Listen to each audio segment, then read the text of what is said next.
Hey guys, so this is Trash Screen Gel. Let me tell you about it. This bottle, believe it or not, will make 64 gallons of pre-spray.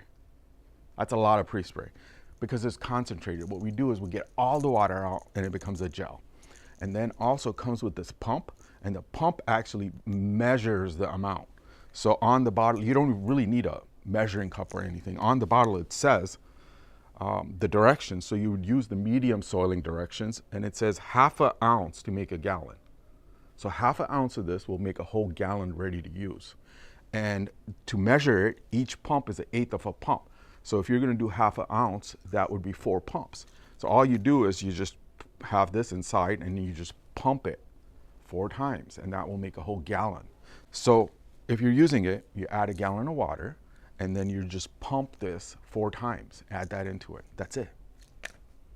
Come check us out at magicwandcompany.com.